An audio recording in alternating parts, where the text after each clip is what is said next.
Herkese merhabalar. YouTube kanalım Gülümseten Marifetlere hoş geldiniz. Bugünkü örgü anlatımımda bu görmüş olduğunuz iki şişle örülen yeni doğan bebek yelek modelinin nasıl yapıldığını sizlerle paylaşmak istiyorum. İnşallah sizler de beğenirsiniz ve hep birlikte örmüş oluruz. Yapımı gerçekten çok kolay ve bir o kadar da güzel bir yelek modeli oldu. Mutlaka sizlere de denemenizi tavsiye ediyorum. Böyle bir tığ işi ayıcık figürüyle de süslemesini yaptım. Bunun videolu detaylı anlatımı da kanalımda mevcut. Şimdi arka tarafını da sizlere göstermek istiyorum. Şöyle düğmelerimi dikmemiştim. Onları kenara alıyorum. Şöyle arkasını çevirelim. Bakın arka tarafı da bu şekilde. Gerçekten çok güzel bir model oldu. Yaka ve kol kesimi gerektirmeyen bir yelek modeli.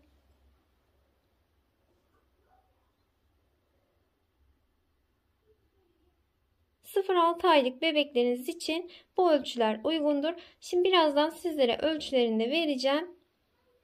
Evet, şimdi yeleğimizin ölçülerini sizlere vermek istiyorum. Şöyle. Yeleğimizin uzunluğunu ölçüyorum. Şöyle 28 santim uzunluğunda. Şöyle genişliğini ölçelim. Hiç gerdirmeden bunları olduğu gibi ölçüyorum. 25 santim genişliğinde bir yeleğimiz oldu. Yeleğimiz bu şekilde. Yeleğimizden kalan iplerim ise bunlar. Bunlar birer yumak iplerdi. Bu kadar kaldı. Bakın çok az miktarda bir ip gidiyor. İki renkten böyle renk geçişleri yaparak örmüştüm. Şimdi yapımına başlayalım. Evet, gerekli malzemelerim: bir adet krem renk kullandım. Bir adet bu şekilde mavi renk kullandım. Yumaklarım bütün yumaklarda 100'er gram ağırlığında, 250 metre uzunluğunda iplerim var. Videonun sonunda sizlere ne kadar ip gittiğini de ayrıntılı bir şekilde anlatacağım. Kullandığım iplerim bunlar. Şiş numaram 3 mm. Bir adet de iğnem var. Elinize, ipinize göre şişinizi tercih edebilirsiniz. Şimdi öncelikle mavi rengimle başlayacağım.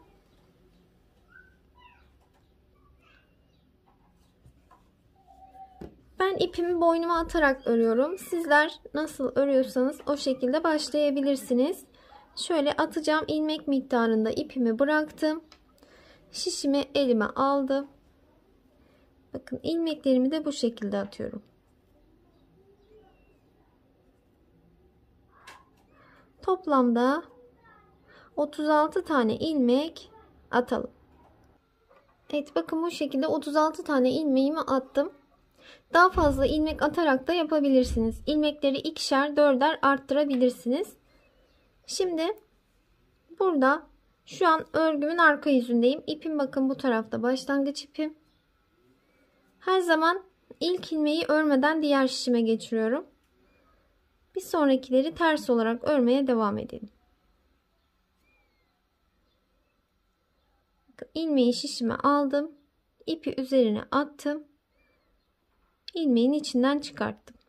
İlmeği şişime aldım. İpimi üzerine attım. İlmeğin içinden çıkarttım. Bu şekilde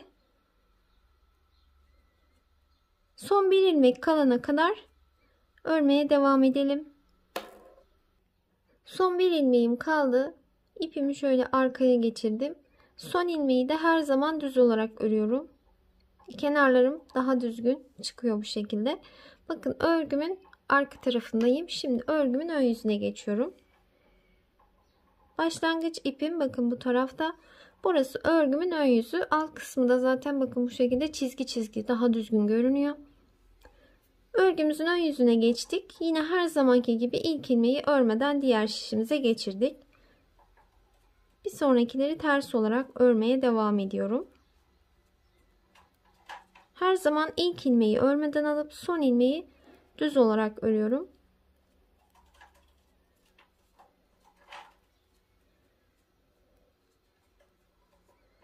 Böyle sıra sonuna kadar gidelim.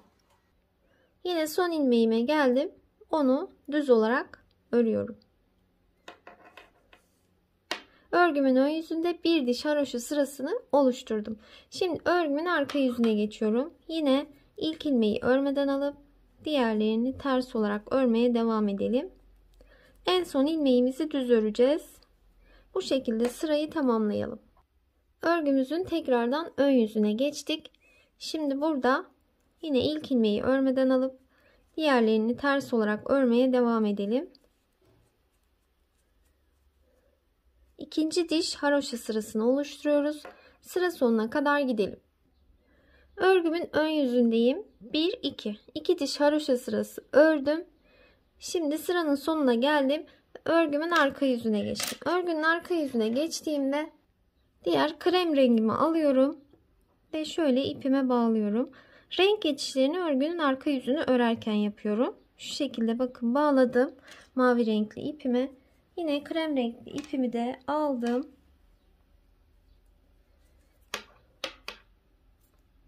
Renk geçişlerinde ilk ilmeği örüyorum. Bu şekilde yine ters olarak örmeye devam ediyorum.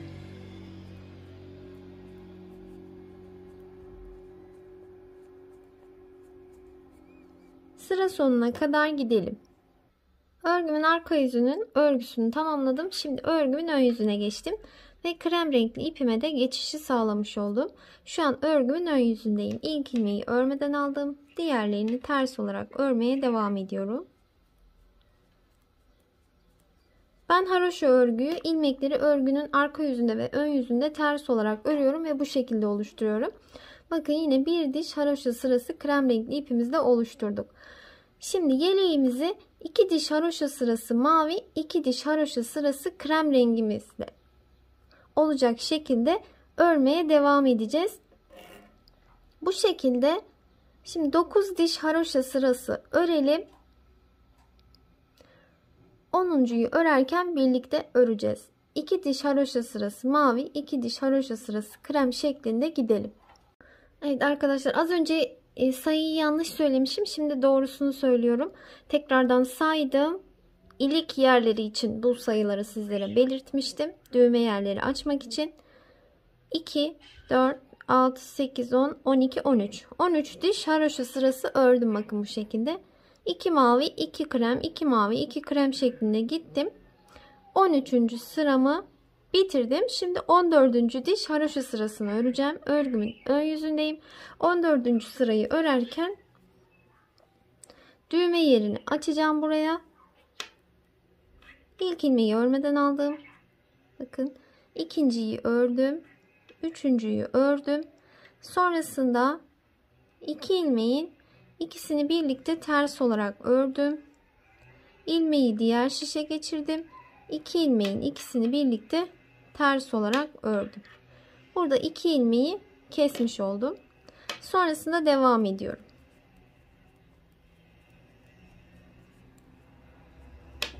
Sıra sonuna kadar gidelim. Evet, böyle sıramı bitirdim. Şimdi örgünün arka yüzüne geçiyorum. 2 diş haroşa sırasını bitirdim. Şimdi krem rengime geçeceğim. Bakın ipleri koparmadan ilerledim. Şu kenarda ip geçişlerini görebilirsiniz. Renk geçişlerinde ilk ilmeği ters olarak örelim.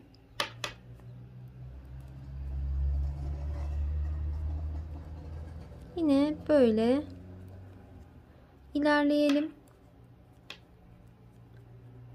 İlmekleri ters olarak örüyorum. Renk geçişini sağlıyorum. Şu düğme yerine kadar gelelim.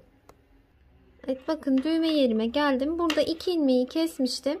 Şimdi tekrardan bakın bu şekilde 1 2, buraya 2 tane ilmeğimi geri attım. Diğer ilmeklerimi de örerek ilerliyorum. En son ilmeği her zaman düz örüyoruz. Bakın kenarlarımız bu yüzden bu şekilde daha düzgün ortaya çıkmış oluyor.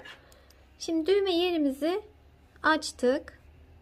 Bakın şu şekilde.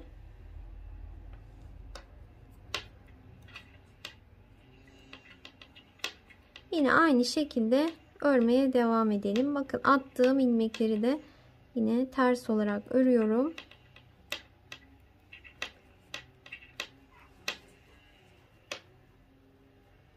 Şurada düğme yerimizi oluşturmuş olduk. Böyle ilerleyelim yine. 14. sırayı örerken yine düğme yeri bu şekilde düğme yeri açacağız. Bakın. 14 sırada bir düğme yeri açtım ben bu şekilde.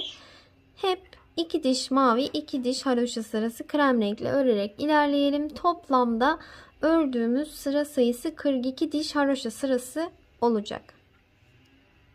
Evet, sıralarımı tamamladım ben. Şöyle göstereyim. Haroşa sıralarını saydığımda toplam 42 diş haroşa sırası oldu.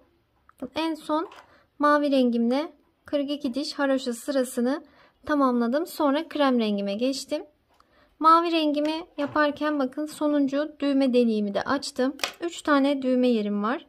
Bakın 1, 2, 3 tane. Bu düğme aralıklarını sizler kendinize göre de ayarlayabilirsiniz. Şimdi bu şekilde ördüm.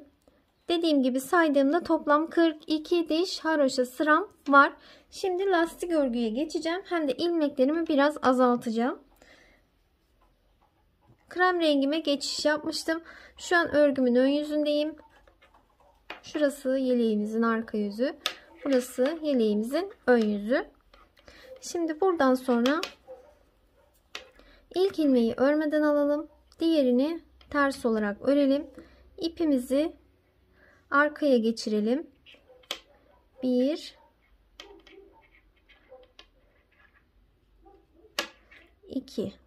2 tane ilmeğimi düz ördüm. Bakın burada 2 tane ilmeği düz ördükten sonra buraya dikkat edelim. 2 ilmeğin ikisini birlikte ters örüyorum. 2 ilmeğin ikisini birlikte ters örüyorum. Bakın bu şekilde 2 ilmek ters olmuş oldu. İpimi arkaya attım. 1, 2 tane ilmeği tek tek düz olarak ördüm. Tersleri 2 öreceğim. 2 ilmeğin ikisini birlikte ters ördüm. Böylece ilmek eksiltiyorum. 2 ilmeğin ikisini birlikte ters ördüm. Bakın böyle 2 ilmeğimiz olmuş oldu. İpimi arkaya geçirdim. 1, 2 tane ilmeği tek tek olarak düz ördüm. Tersleri 2 örüyorum. 2 taneyi ters olarak ördüm. 2 ilmeği ters olarak ördüm. İpimi arkaya geçirdim. 1, 2 ilmeği tek tek düz olarak ördüm. Terslere geldiğimde 2 örüyorum. 1, 2. Düz ilmekleri tek tek örüyorum. Tersleri bakın bu şekilde 2 ilmeğin ikisini birlikte ters örüyorum. 2 ilmeğin ikisini birlikte ters örüyorum. 2 tane düz örüyorum. 1, 2 ilmeği düz ördüm. En son ilmeğimi bakın ters ördüm. Buradakini de düz olarak bitirdim. Kaç ilmeğe düştük? 2, 4, 6, 8, 10, 12, 14, 16, 18, 20, 22, 24, 26. 36 tane olan ilmeğim 26'ya düşmüş oldu. Yani 10 ilmeği eksiltmiş oldum. Şimdi örgümün arka yüzüne geçiyorum. Artık bundan sonra bu ilmek sayısıyla devam edeceğiz. Yine krem rengimdeyim. Örgünün arka yüzüne geçtim. Şimdi burada 2 tane kenar ilmeğim var. 2 tane de burada kenar ilmeğim var. Ortadaki ilmeklerime lastik örgüyü uyguladım. Bu yüzden kenardaki 2 ilmeğimi örüyorum. İlk ilmeği örmeden aldım. Diğerini ters ördüm. Sonra lastik örgü kısmına geçiyoruz. Burada görünen ilmekleri göründüğü gibi öreceğiz. 2 ilmeğim ters görünüyor. Bunları ters örüyorum. 2 ilmeğim bakın düz görünüyor. Bunları düz örüyoruz. Bu düz ilmekler ön tarafta ters ördüklerimiz. Arkada düz olarak örülüyor. Önde düz olarak ördüklerimi arka kısımda ters olarak örüyorum.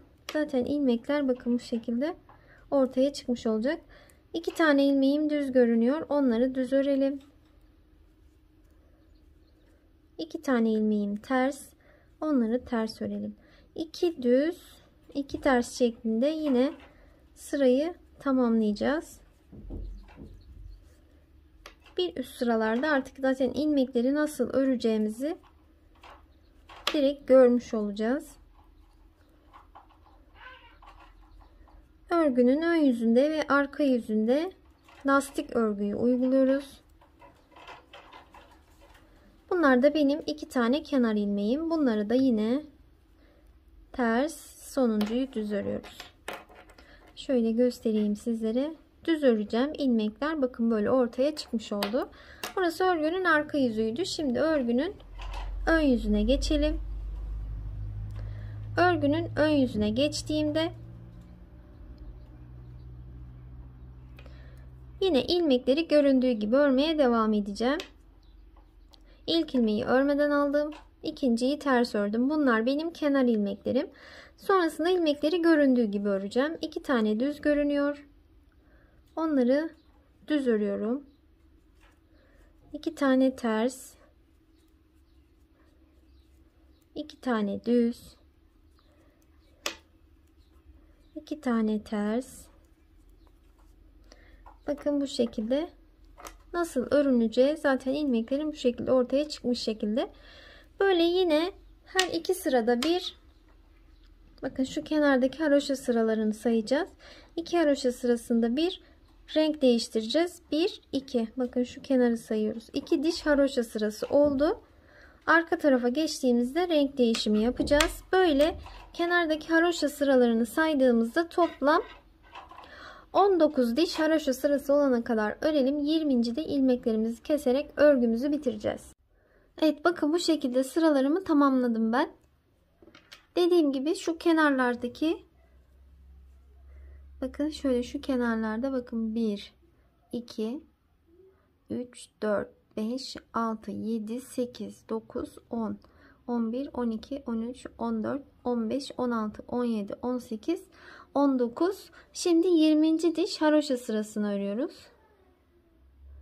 Bu şekilde bakın her renk değişimi, bakın 2 diş haroşa sırası böyle 2 4 6 8 10 12 14 16 18 19'uncuyu ördük. Şimdi 20'yi öreceğiz. Örgünün ön yüzündeyiz ve ilmeklerimizi keserek örgümüzü burada bitireceğiz.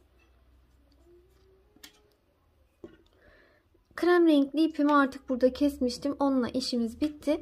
Mavi rengimizde de bu sıramızı ördükten sonra mavi ipimizi de artık kesmiş olacağız. Şimdi örgümün ön yüzündeyim. 2 ilmeğin ikisini birlikte ters olarak örüyorum. Kalan ilmeği diğer şişe alıyorum. 2 ilmeğin ikisini birlikte ters olarak örüyorum. Kalan ilmeği diğer şişe alıyorum. Tüm ilmeklere bu aynı işlemi uygulayalım. 2 ilmeğin ikisini birlikte örelim. Kalan ilmeği diğer şişe alalım. Böylece ilerleyelim. Evet, bakın bu şekilde bir ilmek kalana kadar geldim. Bu ilmeğimi bakın şöyle ipimi uzun çekerek, keserek şöyle ilmeğimi çekiyorum. Bu şekilde çektirdiğimde bakın buraya sıkılaştırmış olduk. Belki bu ipimizi dikim için kullanabiliriz. O yüzden biraz uzun kestim. Bu şekilde yeleğimizin bitirmiş olduk. Şimdi diğer ön tarafı ise tek renk öreceğiz. Krem rengimle ördüm ben. Sizler mavi renkle de örebilirsiniz. İsterseniz bu şekilde renk renkte örebilirsiniz. Ben sadece krem renk kullandım. Onu da sizlere şöyle göstereyim. Bakın. Bu da yeleğimizin diğer ön tarafı. Yine aynı şekilde 36 ilmekle başladım. 42 diş haroşa sırası ördüm. Burada düğme yerimiz yok. Bakın bu tarafa düğme yeri açmadım. Bu tarafa açmıştım. Burada hiç düğme yeri de açmadık. 36 tane ilmekle haroşa örerek toplamda 42 diş haroşa sırasını tamamladık. Sonrasında bu lastik örgü kısmında yine aynı buradaki gibi yaptım. Bakın burada tek renk ördüm. Yine aynı boyutta sayılarımız, sıralarımız hep aynı. Sadece rengimiz tek renk. Şimdi yeleğimizin arka tarafına geçelim birlikte. Evet, şimdi yeleğimizin arka tarafına başlayacağız. Mavi rengimle başlıyorum. Çünkü yeleğimizin arka kısmını da sadece şu haroşa kısmını Aynı bu şekilde öreceğim. 2 diş mavi, 2 diş krem şeklinde öreceğim. Lastik örgü kısmını ise sadece mavi rengimle öreceğim. Bu şekilde bir renk geçişi yapacağım. Şimdi yeleğimizin ön tarafını kenara aldım. Mavi rengimi aldım. İlmek atarak başlıyorum. Arka kısmı için ise toplamda 66 tane ilmek böyle şişimize atalım. Evet, yeleğimizin arka kısmı için gerekli 66 tane ilmeği böylece şişime attım. Şimdi yine ipim bakın bu tarafta, burası örgümün arka yüzü. İlk ilmeğimi örmeden alıyorum. Diğerlerini ise ters olarak örüyorum. Her zaman ilk ilmeği örmeden alıyorum. En son ilmeği de düz olarak örüyorum. Kenarlarım daha düzgün ortaya çıkmış oluyor bu şekilde. Son bir ilmek kalana kadar gidelim. Son ilmeğime geldim. Dediğim gibi onu her zaman düz örüyorum.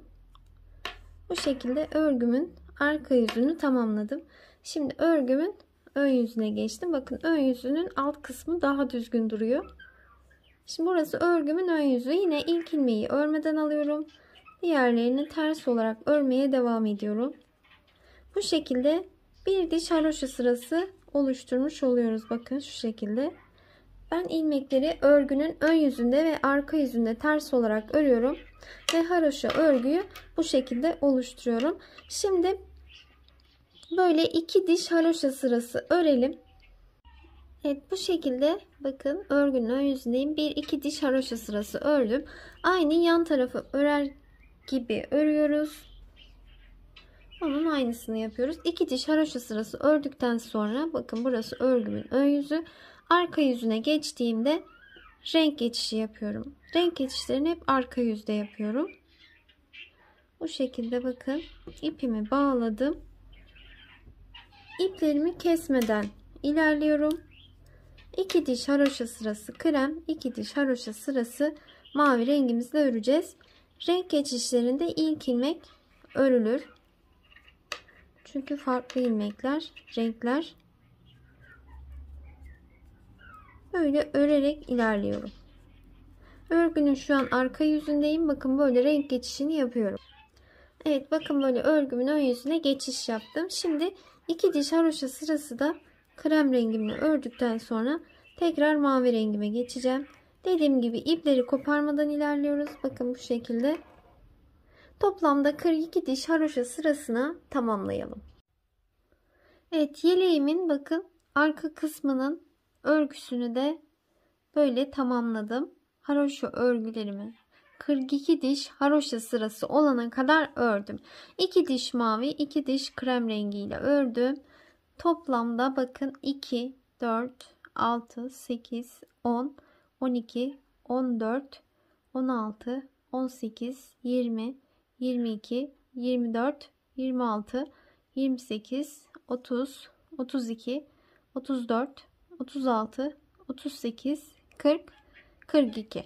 42 diş haroşa sırasını tamamladık. Ben böyle renkli yaptım. Sizler tek renkte yapabilirsiniz. Şimdi lastik örgü modeline geçeceğiz. Krem renkli ipimle artık örmüyorum. Onu burada krem renkli sıram bitince kesmiştim. Böyle düğümledim. Burada bıraktım. Örgümün ön yüzündeyim. Sıraları örgünün ön yüzünden saydık. Şimdi yeleğimizin yan kısımlarını, lastik örgülerini örerken ilmek eksiltme yapmıştık. Burada önemli bir püf noktamız var. Arka kısmını örerken yeleğimizin hiç ilmek sayısında artma, eksiltme yapmıyoruz. Ön kısımlarda lastik örgüye geçerken eksiltme yapmıştık. 10'ar ilmek eksiltmiştik her iki önde de. Bu arka kısımda hiç ilmek eksiltme yok. Aynı ilmek sayısıyla devam ediyorum. Şimdi ilk ilmeğimi örmeden aldım. Yanındakini ters olarak ördüm. İpimi arkaya geçirdim. 1, 2. 2 tane düz ördüm. 2 ilmek ters. İpimi arkaya attım. 1, 2 ilmek düz. 2 ilmek düz. 2 ilmek ters. İpimi arkaya attım. 1 2 2 ilmek düz, 1 2 2 ilmek ters, 2 düz 2 ters şeklinde sırayı tamamlayalım. Sonuna geldim. En son 2 tane düzümü ördüm. Şimdi sonda 2 ilmeğim kaldı. Birini ters, en son ilmeği her zaman düz örüyorum. Onu da düz ördüm. 2 kenar ilmeği bu tarafta, 2 kenar ilmeği de bu tarafta var. Şimdi örgümün arka yüzüne geçiyorum. Arka yüzüne geçtiğimde ise ilmekleri göründüğü gibi öreceğim.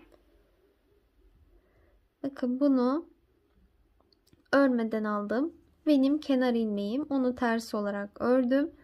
Sonrasında lastik örgüme geçiyorum. Görünen ilmeklerim 2 tanesi ters ördüm. 2 tanesi düz. Onları düz örüyorum. 2 tane ilmeğim ters görünüyor. Onları ters. 2 tane ilmeğim düz. Onları düz örüyorum. Ters ilmekleri ters, düzleri düz olarak örelim. Yine 2 ters, 2 düz şeklinde ilerlemiş olacağız. Böyle düz ve ters ilmeklerimiz artık bakın böyle ortaya çıkmış oldular. Şu an örgümüzün arka yüzündeyiz. İlmekleri göründüğü gibi örmeye devam edelim. Sıra sonuna kadar gidelim. Evet, örgümün ön yüzüne geçtim. Bakın ön yüzünde de düzlerimiz ve ters ilmeklerimiz ortaya çıkmış oldular. Şöyle göstereyim. Yine aynı şekilde kenar ilmeklerimizi örelim. İlk ilmeği örmeden alıp diğerinin ters örüyoruz. Bu 2 ilmeğimiz kenar ilmeği. Sonrasında 2 düz, 2 ters, 2 düz, 2 ters şeklinde lastik örgümüzü örmeye devam edelim. Şu kenardaki haroşa sıralarını saydığımızda yine 21 diş olana kadar örelim. 21 diyorum. 19 diş olana kadar örelim. Sonrasında 20. sırada ilmeklerimizi keserek örgümüzü bitirelim. Evet, bebek yeleğimizin arka kısmını da tamamlamış olduk örgüsünü. Bakın şu şekilde.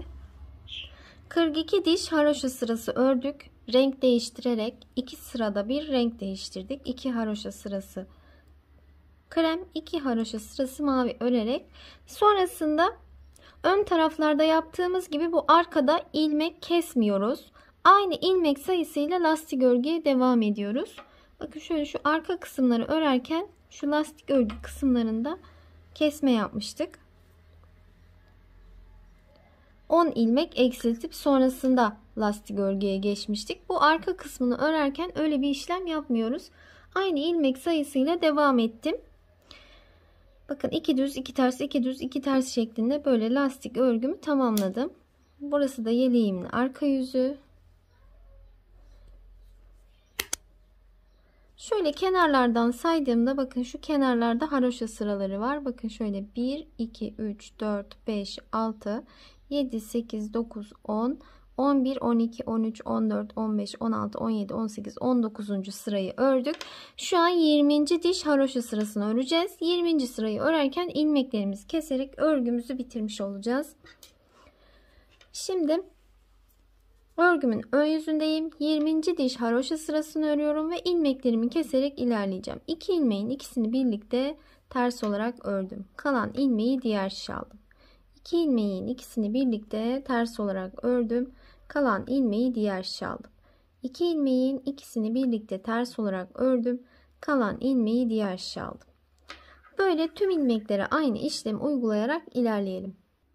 Evet, son ilmeğime kadar aynı işlemi yaptım. Şimdi burada ipimi biraz uzun keseceğim. Belki aynı iple dikme işlemi yapabiliriz. Şöyle ilmeğimi bu şekilde çekiyorum. Bu şekilde bakın sıkıştırdım ve tamamlamış oldum. Böylece yeleğimizin arka kısmının örgüsünü de bitirmiş olduk.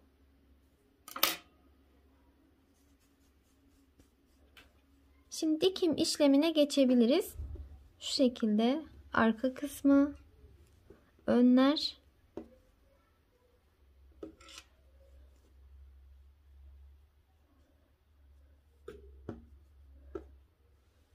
Böyle yeleğimiz dikildikten sonra bakın görüntüsü bu şekilde olacak. Şimdi ben iğneme ipliğimi geçiriyorum.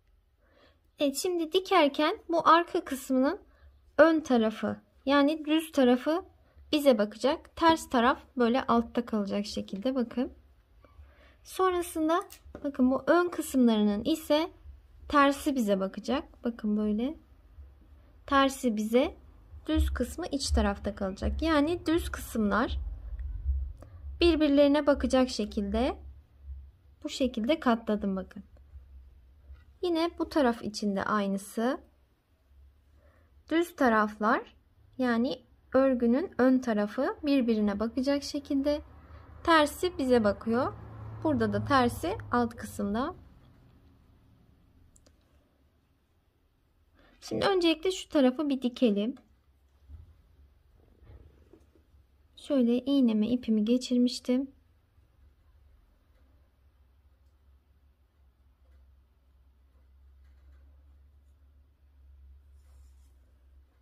Biz şu an omuz kısımlarını dikiyoruz yeleğimizin.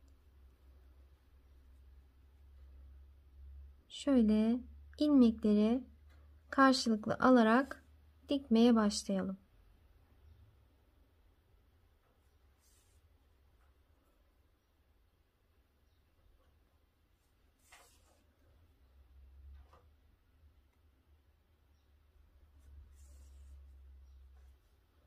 İlmeklerin tek kanatlarına batıyorum. Şöyle iç taraftaki böyle dikerek ilerleyelim. Evet, dikimini tamamladım. Sizlere bir şöyle göstereyim. Bakın. Şöyle.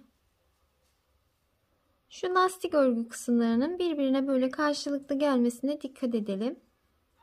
Şöyle. Burayın dikişini tamamlamış olduk. Bakın düz tarafını çevirdiğimizde görüntüsü bu şekilde olacak. Şimdi yine diğer ön tarafı alalım.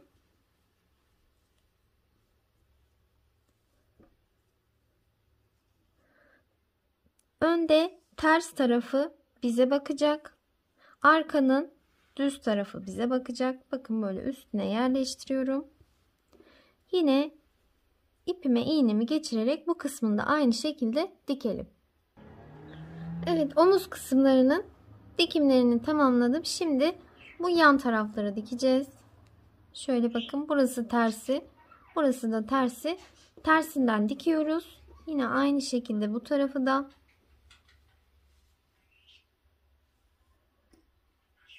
Mavi renkli ipimle dikmeye başlayacağım ben. İster bu taraftan ister o taraftan başlayabilirsiniz. Şimdi şu şekilde başlayalım. Uç kısmını düğümlememiştim. Burada düğümleyelim.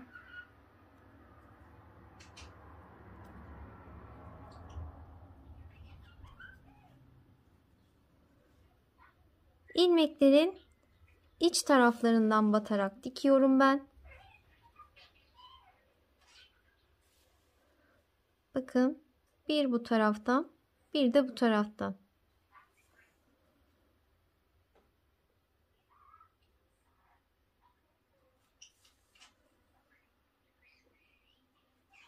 Böyle dikerek ilerleyelim ta ki lastik örgü başlangıcına kadar, haroşa bitimine kadar şöyle örelim. Burası bizim kol kısmımız olacak. Şöyle dikip gelelim. Evet, yeleğimin böyle yan taraflarının dikimini tamamladım. Bakın şu şekilde yeleğimizi bitirmiş olduk. Şöyle arka tarafı.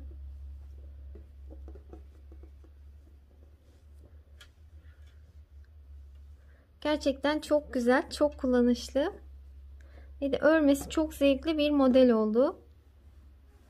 Bu şekilde düğmelerinizde istediğiniz renk tercih edebilirsiniz. Benim elimde şu renk düğmeler vardı. Daha farklı düğmeler de kullanabilirsiniz. Şöyle bakın, zaten 3 tane düğme yerimiz var. Düğmelerimizi de yine aynı şekilde böyle dikerek dengeleyip dikelim. Sonrasında bakın şu şekilde düğme yerinden geçebilecek şekilde Diktiğimizde bu şekilde olacak. Ayrıca bu şekilde bir küçük ayıcık da yaptım ben. Böyle bir motif yaptım. Onu da yeleğimin şöyle şu krem renkli kısmına dikeceğim. Bunu dikmek için böyle herhangi bir yere böyle göz kararı yerini ayarlayın siz. Şöyle mavi renkli ipimle şöyle aradan etrafını dolanarak dikeceğiz. Bakın böyle dikerek ilerleyeceğiz. Kaymasını istemiyorsanız eğer hani kayar ben ayarlayamam derseniz şöyle iğne ile sabitleyip de dikebilirsiniz. Böyle etrafından dolanıp dikeceğiz. Sonrasında bu şekilde bir görüntüsü olacak. Düğmelerimizin nasıl dikildiğini onları göstermeyeceğim. Onları zaten biliyoruz nasıl dikildiğini. Şu şekilde yeleğimiz böyle bir görüntüye sahip olacak. Umarım sizler için faydalı bir video olmuştur. İnşallah sizler de beğenirsiniz ve hep birlikte örmüş oluruz. Bir sonraki videolarımda görüşmek üzere. Hoşça kalın. Beni dinlediğiniz ve izlediğiniz için çok teşekkür ediyorum. Kendinize çok iyi bakın. Hoşça kalın.